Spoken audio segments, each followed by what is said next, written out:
20 July SSC ও সমমান পরীক্ষার ফল প্রকাশের লক্ষ্য থাকলেও তা আর সম্ভব হয়নি। বাংলাদেশ আন্তঃশিক্ষা বোর্ড সমন্বয় কমিটি জানিয়েছে, ফল প্রকাশে কারিগরি প্রস্তুতি সম্পন্ন করতে আরও কয়েকদিন সময় লাগবে। সব প্রস্তুতি শেষ হলে সরকারের নির্ধারিত সময়ে ফল প্রকাশ করা হবে।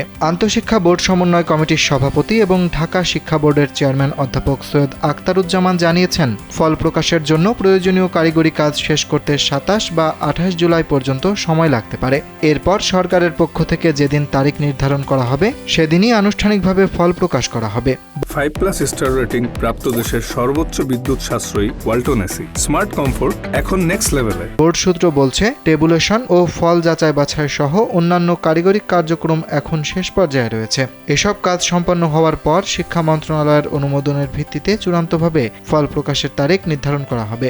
এর আগে শিক্ষা ও প্রাথমিক ও গণশিক্ষা উপদেষ্টা ডক্টর আ.ন.ম এহসানুল হক মিলন 20 জুলাই ফল প্রকাশের লক্ষ্য নির্ধারণ করেছিলেন। সেই লক্ষ্য সামনে রেখে শিক্ষা বোর্ডগুলো প্রস্তুতি নিয়েছিল। তবে প্রশাসনিক বাস্তবতার কারণে ফল প্রস্তুতের কাজ প্রত্যাশিত গতিতে এগোয়নি। ফলে কয়েকদিনের বিলম্ব তৈরি হয়েছে বলে জানিয়েছে বোর্ড চেয়ারম্যান।